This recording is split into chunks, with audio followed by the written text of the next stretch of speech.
Hi everyone.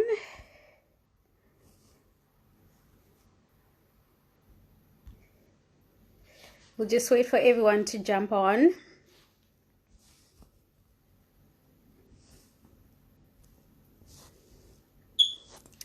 Hi Penny, how are you? Welcome to our guest mentor series. I'm just gonna ping a comment here so that everyone knows. Hi Wadzi, welcome, our first session. I'm just gonna ping a comment so that everyone knows what the topic is going to be for today. And we'll just wait for a few more minutes for everyone to come through. Right. Hi everyone.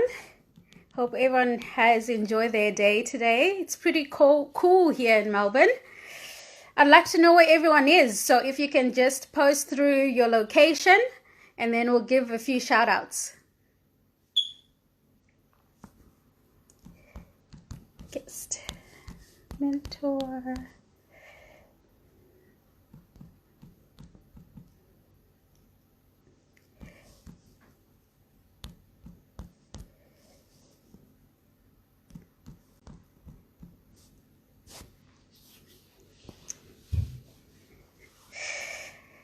Hi Araxan. Hi Faye. Hi Penny. Oh, you're from Sydney. Well, thank you for joining us all the way from Sydney. And we've got Brunswick in the house, so that's WBFC Foundation. We've got Araxan giving us a wave. I'm just going to ping this comment before we begin. And yeah, just do let me know when Sharon joins, because we're just waiting for Sharon so that we can commence the live.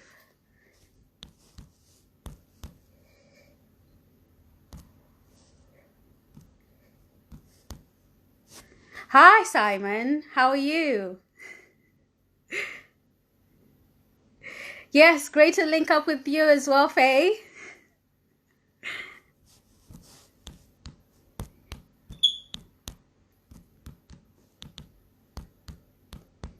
So we currently have 11 people live, so we're waiting for a few more and then we can commence.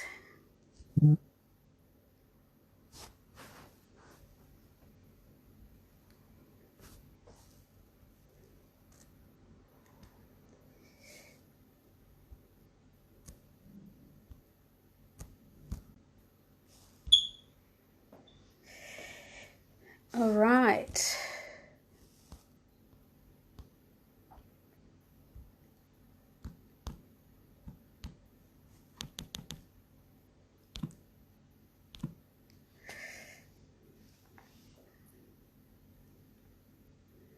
Hey Rav, how are you? It's been a long time.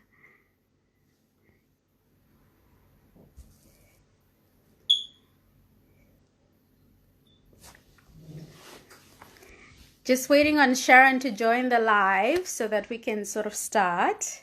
But whilst we're waiting, I'll just give you a brief info about Incubate Foundation. So we're a not-for-profit organization that focuses on mentoring and coaching young African Australians to reach their fullest potential. We've been established since 2011. A lot of people would know, if you're especially from Melbourne or Victoria, you would know a lot about Incubate Foundation. We also have alumni who are all the way in Africa, for some people who have interacted with us and have gone back. We also have alumni interstate. So we actually are a mini global community as well, because we do have people constantly being with us and participating in some of our programs. Obviously, with COVID-19, that has greatly shifted the way that we deliver programs, because we usually have workshops that we run and we have a program each quarter. And so now with all the shutdowns and lockdowns that are happening with social distancing, we obviously have had to shift the way that we deliver our programs.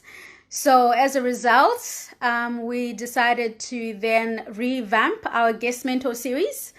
We've been having this before, but more in an intimate space. For some people who might have been part of the session with Uzo in 2015, they would know it was a small workshopping with Uzo Aduba, and we had just her telling her story, sharing her experience with everyone.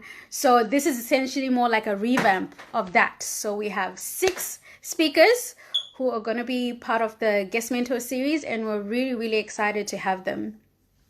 I'll just quickly check on Sharon to make sure that she is able to come onto the live. So if you give me 2 seconds, I'll quickly check.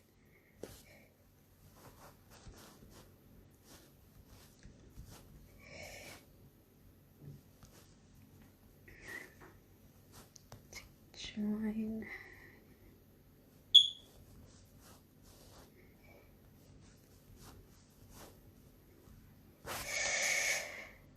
Hi, Lani, how are you? And hi, Lorna, welcome. Thank you for joining us.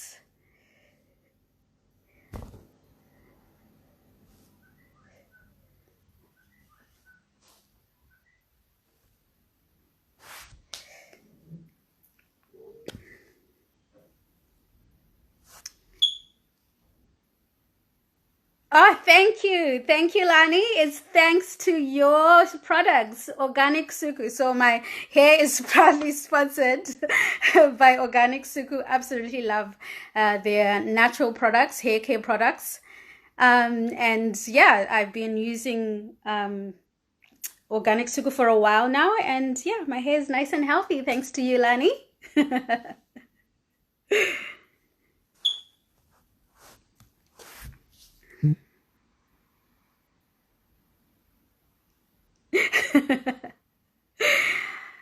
So far, wow, 19 people. So what else can I tell you about Incubate Foundation? So we have 7 board members. Most of them you would have know them. So we have Fred Alale, we've got Precious Ramatana, we've got Ike Nwokolo, we've got Araksan Musa, we've got Mayase Jire, and we've been on the board for essentially, I've been on the board for 3 years now, and we are constantly having a lot more people coming through to be part of our organization. So we're really excited about that. So it's really cold here. I don't know what the weather is like where you are. I see you've got people in Brunswick, people in Sydney, anyone else who's interstate or even international. Do leave a comment on where you are, and I'll give you a shout out. Oh, lovely to meet you, Helen, and thank you for joining us.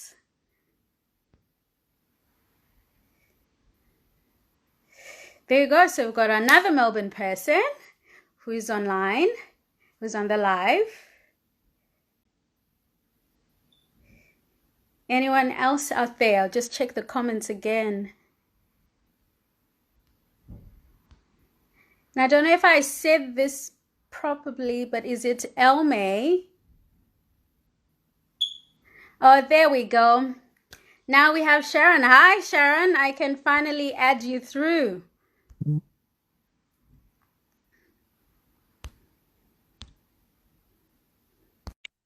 So just wait for Sharon to come through. That should be popping up sometime soon. Hello. Hello, how are we? I am good, and I look frozen on the screen. So I'm hoping that you can see me better and you can hear me better. I think I think it's just buffering at present, but we can definitely hear you. We still can't see you as yet. Yeah. But well, whilst it's buffering, I'll just let you give you a quick intro about yourself. Can you hear me, Sharon? Yes, I can. It's still buffering. Do you want me to try it again? Probably maybe let's try again and see if it will connect again. Okay. All right. Excellent. Try that again to see if that's going to work fine. I'll just wait for Sharon to join. Hi, Fahima. Hi, Rumbi. How are you?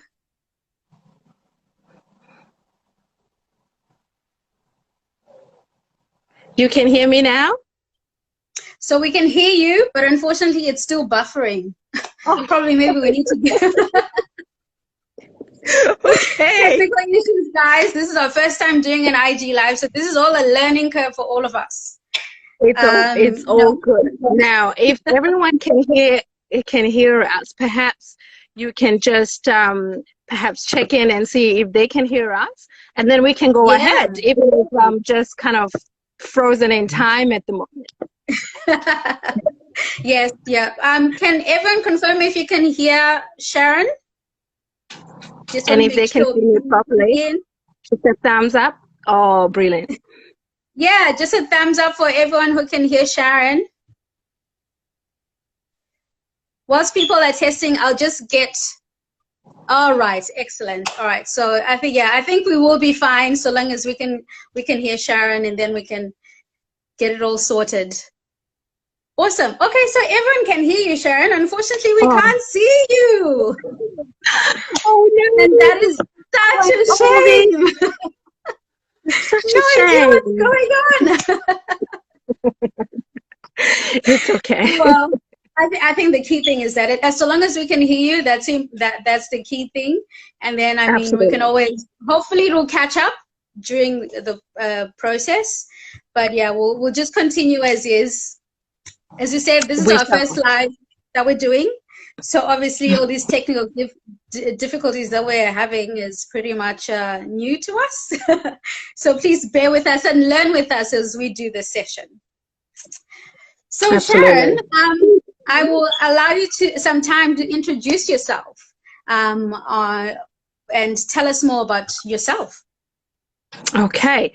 Well, every time I get that question, introduce yourself, I often say, how long do you have? Because there is often so much to say. And I must tell you, viewers, that it is my birthday today. So when you ask about who I am, I might end up telling you my life story. So I'm pretty sure that it won't be enough for the hour that we got together.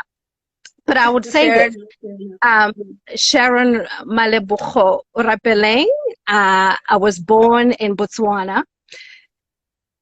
In a little place called Hebron is where I grew up, in Barolong Farms in south of Hebron, in south of Botswana. And I've been in Australia now since I was 20 years old. So I'm 42 today. So if you do your maths, we know how long that has been. I came here as an international student, and I came here to study psychology, which I have completed. I've also done my master's in behavior management by research at Bond University on the Gold Coast, and I focused on autism spectrum disorders. But my life since my academia time has turned round to working in mental health in a policy area. But I also run my own consultancy, doing a lot of training because I'm passionate about creating awareness around mental health issues in our communities and really shattering the stigma that surrounds mental health issues. So in a nutshell, who I am. But one of the most important thing about myself is that I'm a mom of one. My boy is 11 years old, Setso Xavier Cross, and my husband David Cross. My family means the world to me, and of course I have my two sisters and my brother back in Botswana as well. Well, So happy that's about it. birthday, Sharon. And Thank you. one thing that I absolutely love about you is that your passion is shown in your work. Sharon and I go way back as 1 month ago, essentially, when we had this idea of this guest mentor series. We're thinking about some of the issues that we're facing, some of the challenges and the topics to discuss. And when we talked about mental well-being, the first person that popped into my mind was Sharon.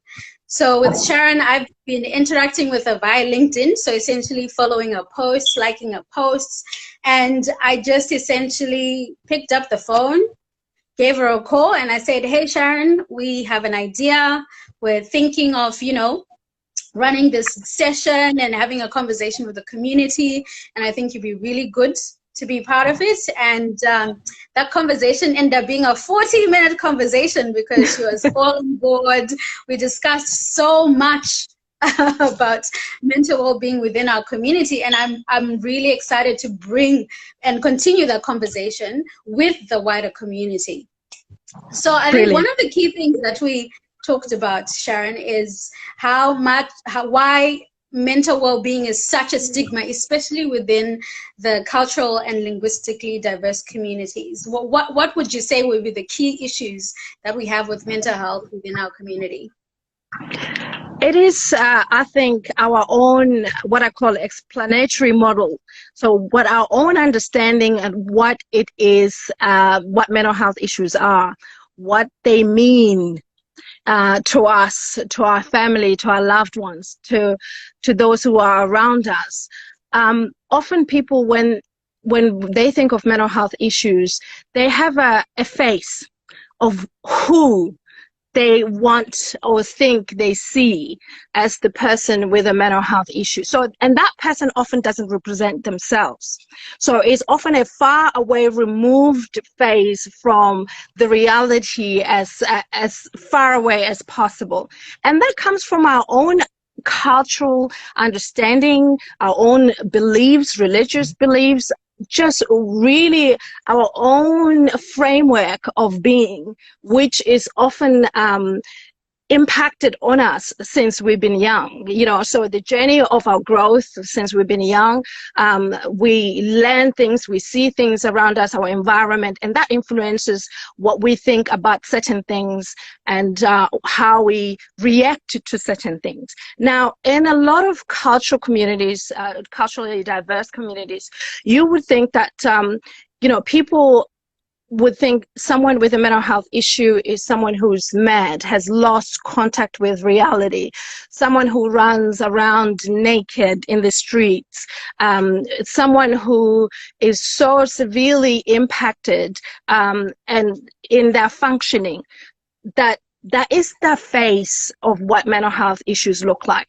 I know you Google mental health in Africa, and even in YouTube, you would find that in places around many African countries, but not just African countries, but around the world as well, you'll find some people chained at the back of the houses, away from the community because they're seen as mad. And psychiatry, psychology, and the other treatments of mental health are almost non-existent in in many of those third world and developing countries. So even if you are actually being unwell, you won't get the help you need at the right time. So your symptoms starts to get really worse, and what people see is at your worst day, and then they put a picture of what mental health issues are. Then they don't want to associate with you. They don't want to associate with your family. We know that people don't marry in families where they know that somebody has a mental health issues. They stay away from you. So it is an incredible change in perspective, an incredible change in the framework that is required for us to understand what mental health issues are, and that any of us can be impacted by mental health issues, and that we deserve to get the help that we need for us to maintain wellness at all times. And I absolutely agree with you on that one, Sharon, because even me growing up, when we think about someone who is mentally ill, you always think about the worst case scenario. So you think about that man on the street that talks to himself, or the person that, you know, within, maybe you would have experience with some of your relatives, and then you're told, oh, you know, they're mentally ill, they don't know what they're doing. And so whenever someone talks about mental issues, that is the frame of mind and the thoughts that I have, because I think of that person, or the person that I've seen in the street, to say, oh, but I can't be mentally ill because, you know, I'm not like that. I'm not to that extent. You know, yeah, fine, there could be something that's wrong, but I don't think I'm at that level. And with the layers of culture, how, you know, anyone who is mental, you're actually told that they're either cursed, they're demented, or, you know, or maybe they've done something to themselves that have brought this on them. So whenever you then start thinking about yourself in that aspect, you think, oh, but I'm a good person, I've been doing good things, so why would I classify myself as someone who has a mental illness? Absolutely. And the spectrum of mental illness is actually pretty broad. Like, obviously you have those extremes, like what you said, yes. But then you also have like everyday issues and frustrations that we have, like anxiety and depression. Those are all part of mental issues that we may have. Have you had any experience with anyone within the, you know, people having anxiety and depression and not sure how to term that or manage themselves? How have you been able to sort of help those kind of people? Absolutely. I mean, that is something that's very, very common, because often we don't have, if we didn't grow up with something, if you didn't grow up with guava, I'll use guava as a fruit. You know, you didn't grow up with eating guava, you haven't seen guava. So when you see guava for the first time, you don't know how to explain it. You don't know what it looks like, how it tastes like. You don't associate with, you don't have memories to associate guava with. So when it comes to mental health issues, people don't have a language to articulate what exactly it is that's happening to us, because we haven't been really taught or encouraged to describe our feelings. If describing our feelings means that we're somehow showing vulnerability, we're somehow less of a human being, we somehow, you know, probably the bad thing that's bringing, or, you know, a bad omen, like we've been cursed, you're not going to tell people exactly what it is that you're struggling with. So often I ask people, when people reach out to me, because they know I talk about mental health issues, and I'm very open even about my journey with mental health issues. I've suffered anxiety and have been diagnosed with anxiety disorder, and was diagnosed with post-traumatic stress disorder. I've been, over the years, been going through a lot of therapy, treatment, as well as, you know, a whole holistic things that I embrace to keep my wellness in check. I look at it just like physical health. We often get unwell because we're not doing the things that we're supposed to be doing, or we acquire an illness, or, you know, it's genetics, it's whatever, lifestyle, it's is a whole range of things that impact our physical well-being. Now, we are able to recognize that. So when I go up the stairs and all of a sudden I cannot breathe because, you know, those stairs are so high and I feel like I'm about to collapse, I'm sweating, all of those signs and symptoms says to me, I'm unfit, I'm unwell. You know, now, if that continues the next day, that even though without the stairs, I'm still sweating and I'm still feeling like I've run a marathon, I can't sleep, my, you know, I'm eating too much or I'm eating less, that says to me, I might really start to see the doctor and check this out, because I don't know what's going on. You know, maybe I'm really unwell here. especially if you start hearing your heart beating so fast, you start thinking, what if I'm having a heart attack? Because that language it's familiar to you. Now, when you start talking about the sadness, how I feel emotionally, but I feel really sad. No, seriously, how can I be feeling so sad? That's not about. I had a whole lot of things to be grateful for. So you actually start minimizing your own experiences of mental unwellness, because you're starting to say to yourself that I have no reasons to feel this way. But now, you didn't do the same when you started feeling those heart racing, because you felt that when you went up those stairs. You didn't question yourself. You could actually say, oh, I think something is not right. It is exactly the same thing. And actually ensuring that people realize that you can describe how you feel. How does this feel for you? It's often the questions I ask people who come to me saying, I don't know what's going on. I don't know what's happening. Maybe I'm feeling crazy, but I don't want to really worry you, Sharon.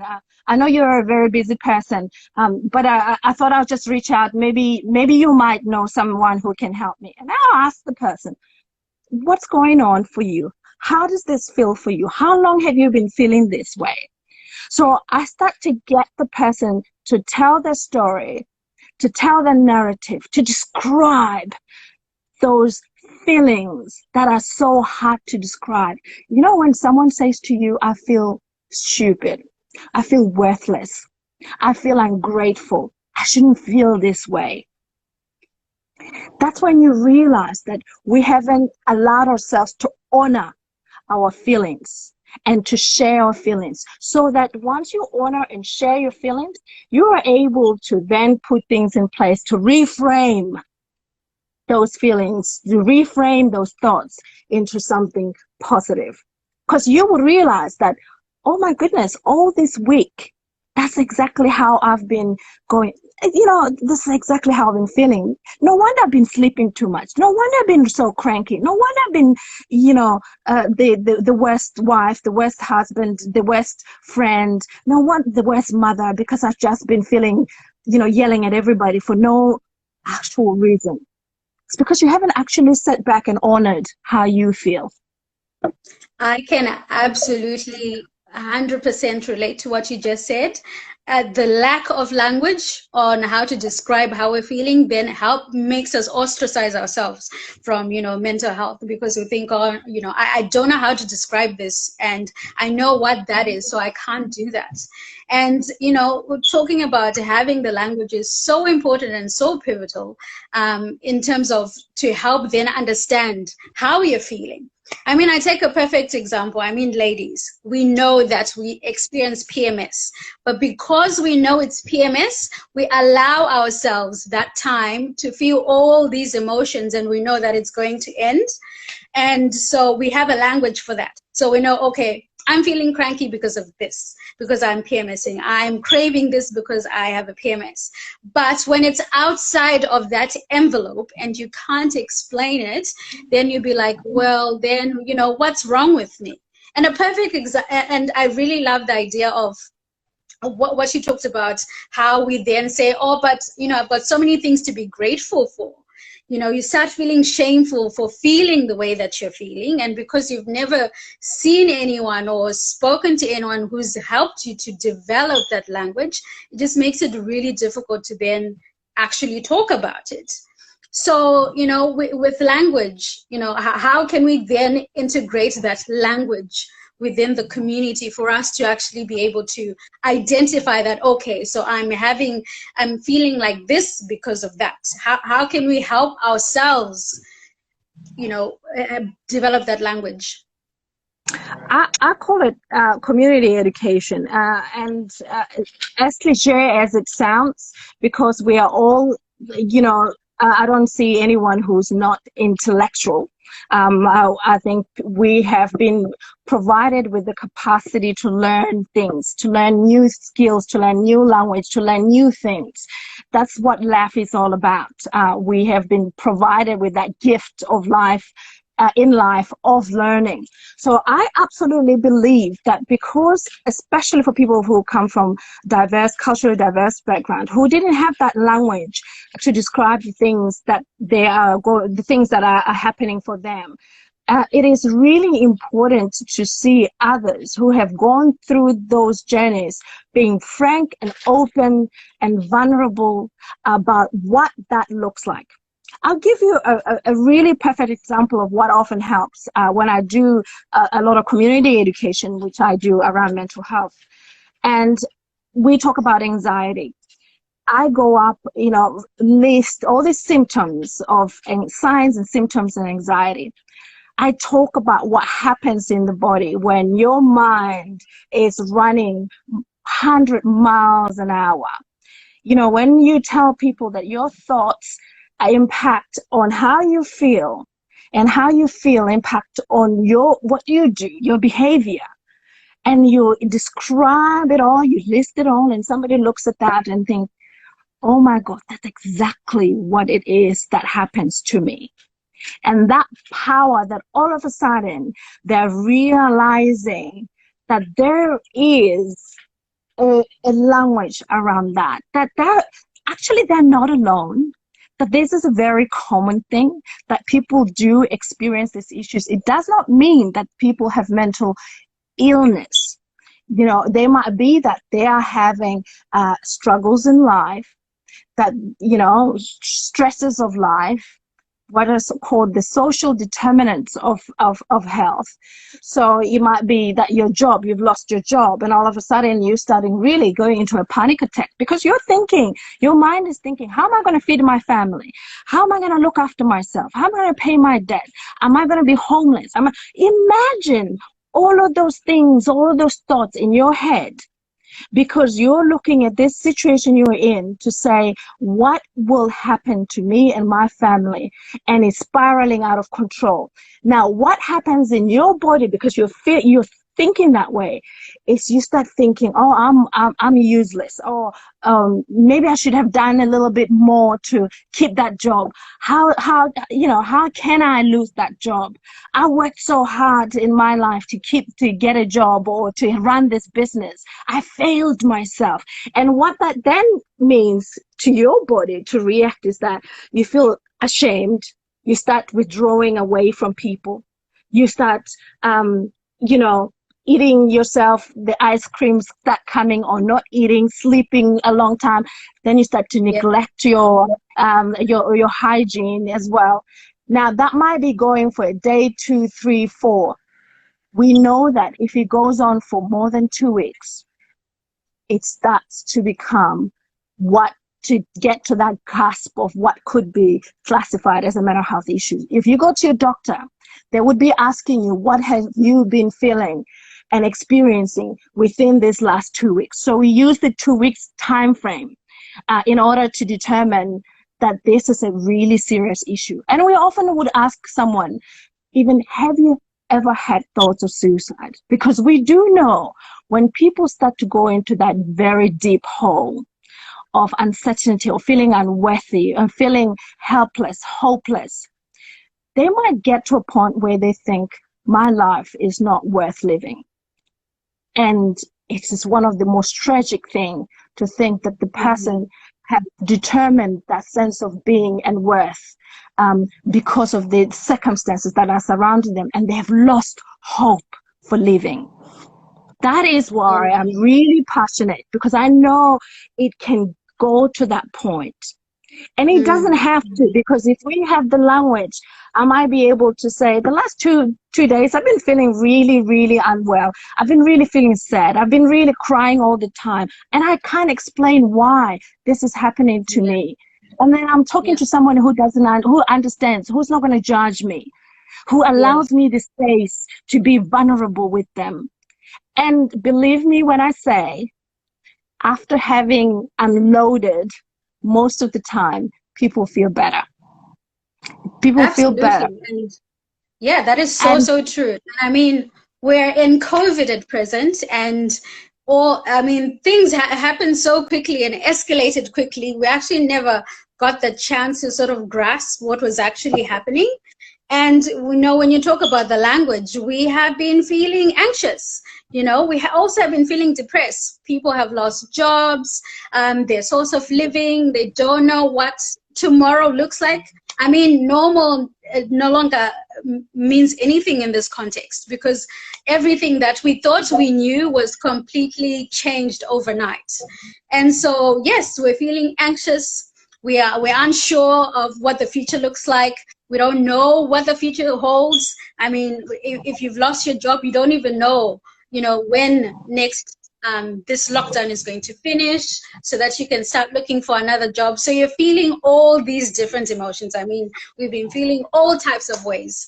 I know for myself personally, there are days where I'm really great.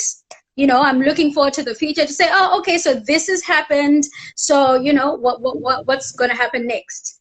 But an interesting feeling that I've had discussions with people and even experienced myself is a triggering of trauma. So when the lockdown started, there was obviously, you can't move, you can't go out, you can't do this, you can't do that. And I sort of felt repressed. And that sort of triggered a trauma feeling that I had in my childhood, for something similar to that. And so, all of these different emotions, are they all normal, whatever normal looks like nowadays? One of the things that I have to preface this conversation is that we haven't been here before. This COVID-19 is an unprecedented pandemic. We haven't experienced, no one living, apart from people who are over 100, who lived through the Spanish flu. Majority of us have not had this experience before. So it's all new. And we are, when you hear this word, we're in this together, it might feel so cliche, but we really are in this together.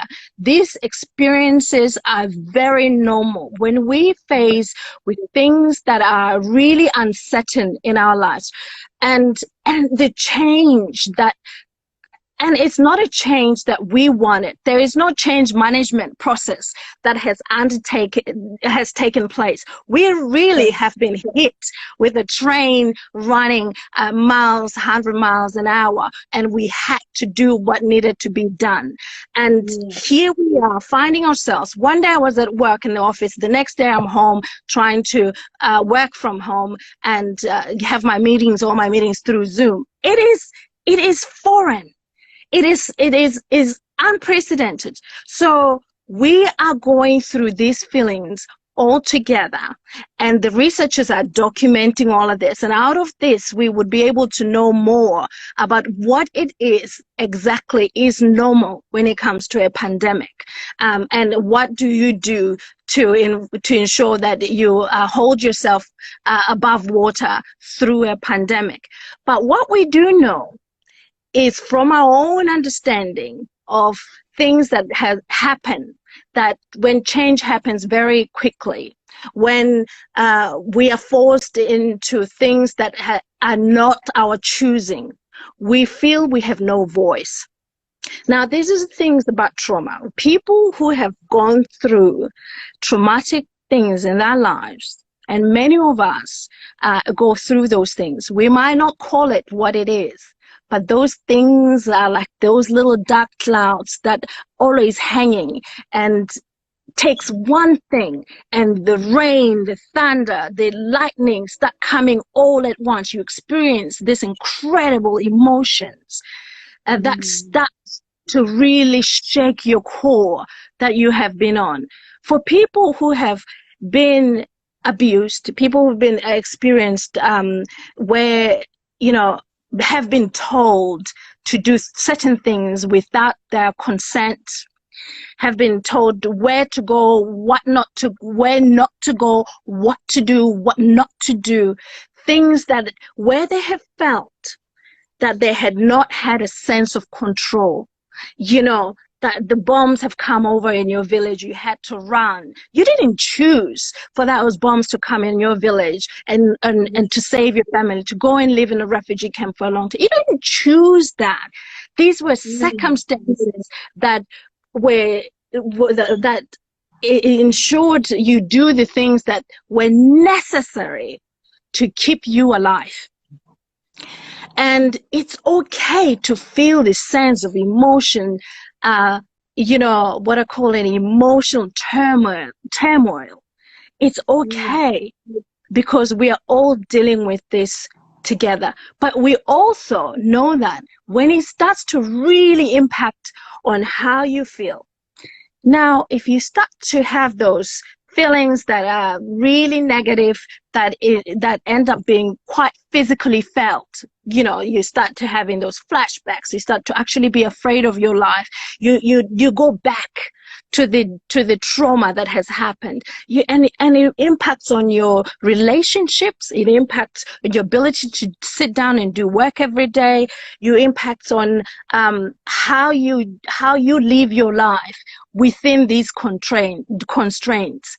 Then there are help that is available. You know, people often wait till things are really bad. And I often say to people, you know, we are all in this together. We're all struggling. If you feel that this is really shaky ground that you're standing on, you pick up the phone, you contact your GP, or Beyond Blue, for example, has a specific COVID-19 line for people and staffed with counselors. They will talk to you. Lifeline is there. They will talk to you. There are other organizations that are culturally appropriate that are in our communities, wherever you are, transcultural mental health centers, wherever you are in Australia. People who are over there in the side of the phone or on chat or by video call, who are there to help you deal with these emotions that you are feeling at this time. Yeah, and I absolutely.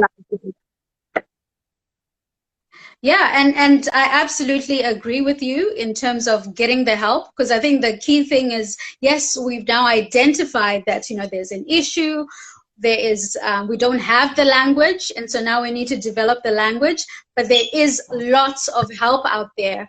I mean, I can testament to therapy. I know therapy is like a taboo within our community, but I promise you it is the best thing that you can ever do for yourself.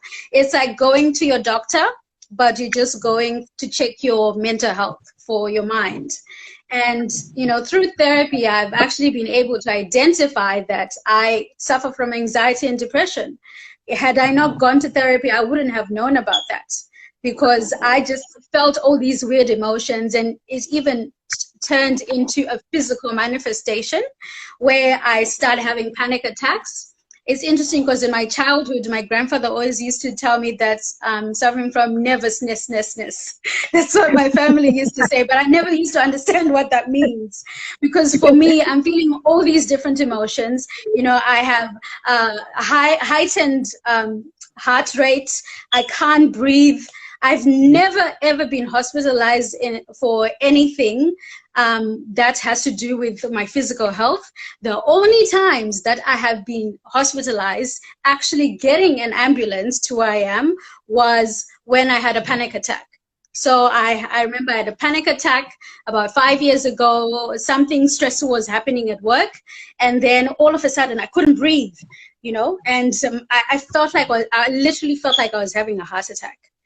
And my colleagues actually had to call an ambulance to sort of, you know, identify what's going on. And when I got to the hospital, they just said, oh, you know, they misdiagnosed me. So I said, oh, you know, maybe it's the ulcers that they said that I do have. And then it happened again when I then moved to Melbourne a few months later, had another panic attack with all the changes that were happening and everything. I just couldn't understand what was going on. And then the third time then happened when I came back from my grandmother's funeral. And then as we were landing, I was landing into Perth, I then couldn't breathe. I actually had to get the air hostesses to call an ambulance to sort of identify, like, well, what's going on? So in the end, I was like, you know what, there are common traits to all the different points that I had to be going into hospital. So there has to be something that's beyond that. You know, it's not just like a feeling or an emotion. So that's when I decided to seek out a therapist. And I've been doing therapy. Like, I aim to do therapy at least 4 times a year. You know, it's just a good mental health check to identify, you know, where am I, what are my emotions, and it helped me develop the language. And because I've developed the language, I actually understand now when I'm starting to feel all these rush of emotions, or, you know, my heart is palpitating, or I can't breathe. I actually now have strategies to say, okay, this is how I'm feeling. This is the reason why. This is how I can combat it. So I've been given strategies by my therapist on how I can combat that. So I highly, highly recommend to speak to a therapist. Doesn't even have to be a therapist. Call the helplines. They're there to help you, to support you and assist you during those weird times where you just don't understand how you're feeling. And, you know, and you're trying to get a better understanding of yourself and how your mind thinks and how your brain thinks. Because it's also a chemical imbalance sometimes that happens, and it just needs to be corrected. So it can be corrected by mindfulness, it can be corrected to certain extents, depending on the severity. It can go all the way through to medication, but there are different strategies and steps that you can take that you can then help yourself to get better.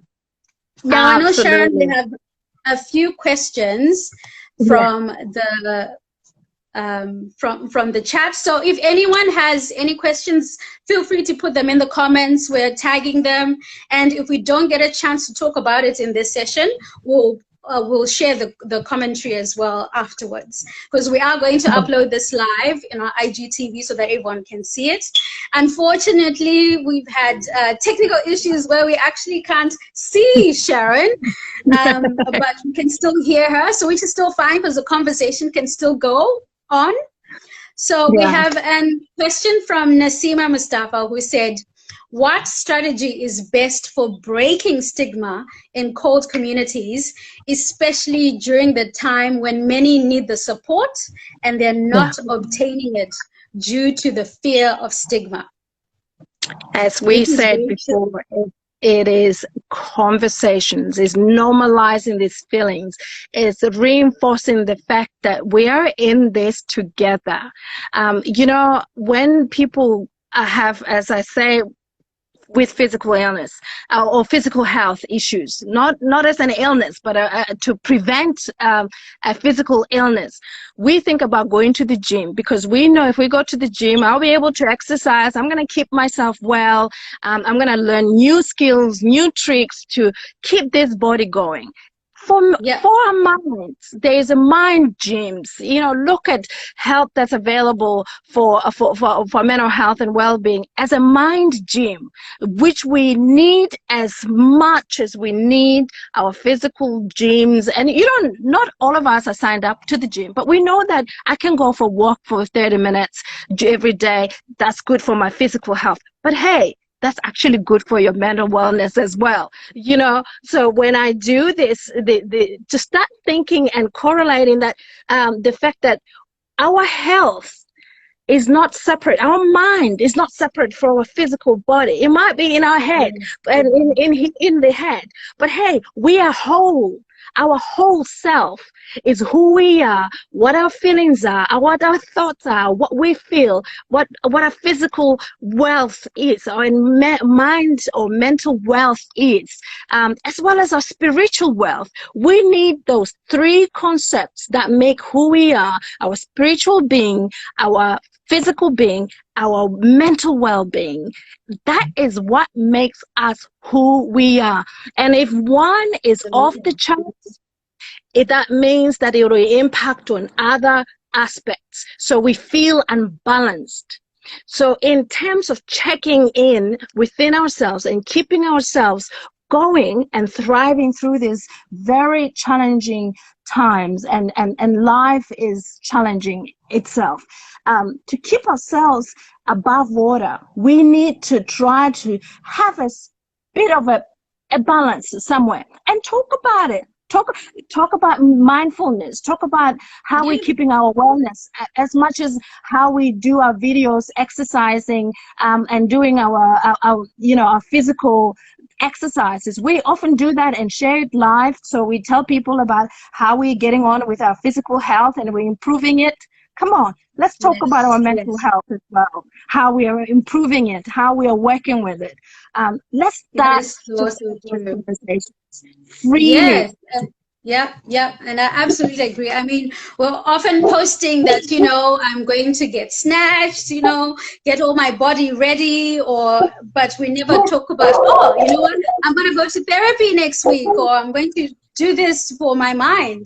And as you perfectly said it, we have three beings. We have our mental well-being, physical well-being, as well as our spiritual well-being. And we do a lot. Like for spiritual well-being, you go to church, you go to the mosque, you meditate. If it's physical well-being, you exercise, you have a good diet, or you even create support groups around all those different spheres. But when it comes to mental well-being, we don't have those spheres. We don't have, a group chat or better chat. We're actually talking about our emotions. Yeah. It's like, it's so weird. Like, why would I talk about our emotions?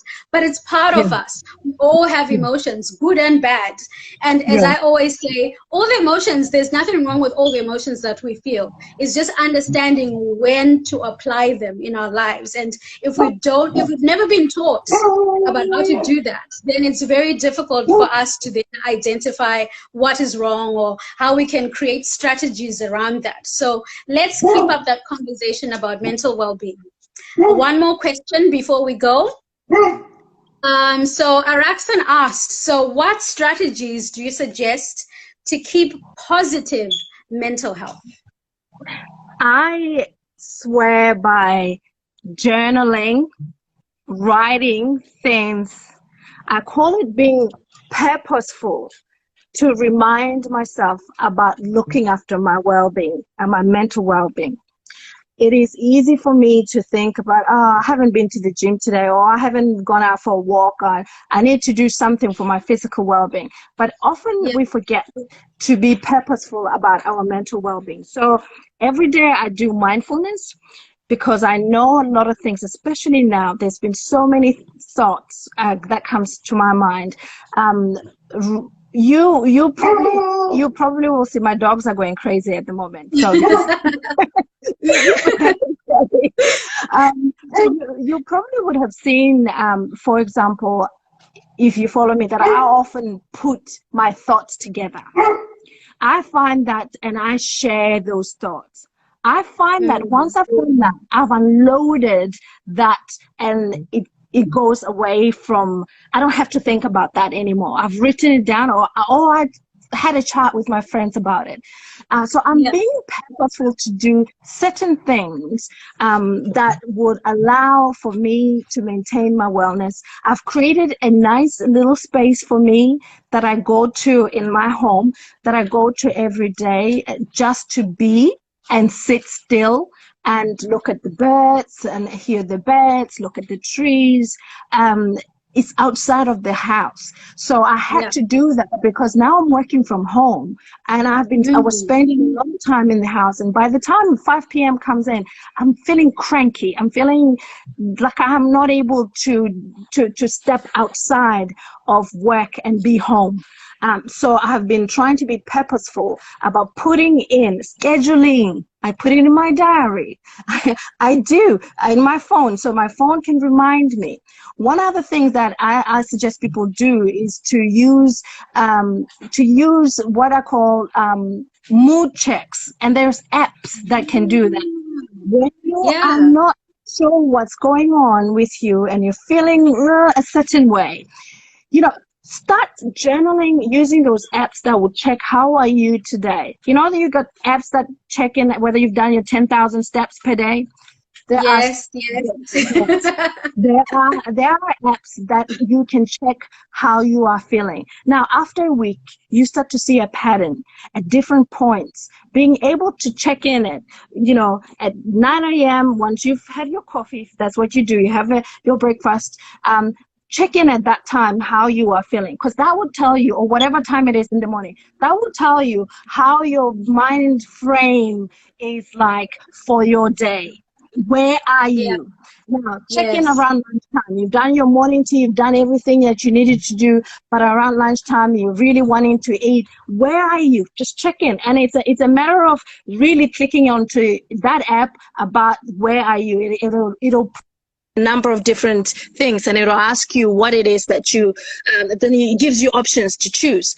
And then at the end of the day, and right before you go to bed, you check in again. If you journal your mood, you know exactly where you are. You know exactly. So you're not hypothesizing about what's happening to you. You have evidence that this is actually, this is something that I need to check in with someone, because this is not normal.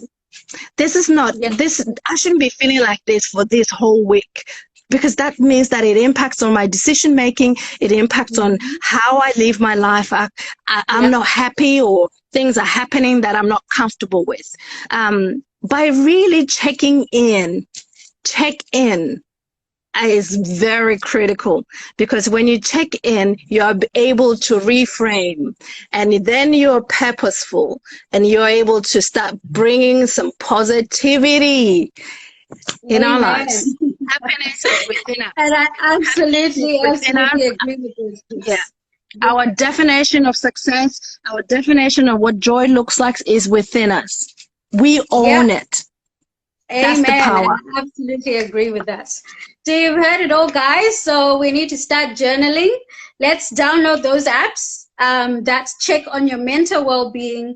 Therapy is amazing. You know, try it out, and let's continue having these conversations. You know, be it with friends, family, even as a community. You know, we're running out of time, unfortunately, now, but let's continue the conversations in the comments. We have a link in our bio where you can actually ask questions that we can then forward to Sharon to address. So if you have any comments, questions, or even want to share your thoughts on the conversation that we've had, please leave a comment. We'll surely contact you and get back to you and talk about the conversations. So let's continue on. I thank you so much, Sharon, for being part of this session. It's been absolutely amazing, insightful, and I'm pretty sure a lot of people are going to get a lot of insight from it. And what we're going to do is we're going to save this video onto our live, onto our stories, and we're also going to share it on our IGTV, so that for people who haven't been able to be part of this conversation, please share it with them. Let them know that this is what the conversations that we're having, and then we can continue on the comments. Like, I'm really looking forward to the momentum that we're going to start building with these conversations. So yeah, thank you. It's been an absolutely an honoring experience. It's been an absolute pleasure. I thank you for your passion. I thank you for your being vulnerable and sharing openly with us, because these are the only things that would change the narrative and literally save lives. These conversations save lives, and thank you for doing that. Yeah, I know. Thank you. Well, the honor is actually ours, Sharon, for you to be part of this session. So thank you so much. Thank you. You know, we'll talk to you soon. Excellent. Thank you, Sharon. Thanks everyone who's been watching. All the best. Ciao. Thank you, Sharon, and thank you everyone for joining. So next week, we're actually going to have Dorcas Mbugua, who is an employment lawyer, and we're going to be talking about workers' rights. Have you lost your job? Do you know what your rights are during these COVID-19 times? You know, have you been made redundant or been told to work from home? Do you know what your employer's obligations are towards you? We're going to be addressing all of that next week with Dorcas Mbugua. So thanks everyone for joining. Please come back again next week, same time, same place. 1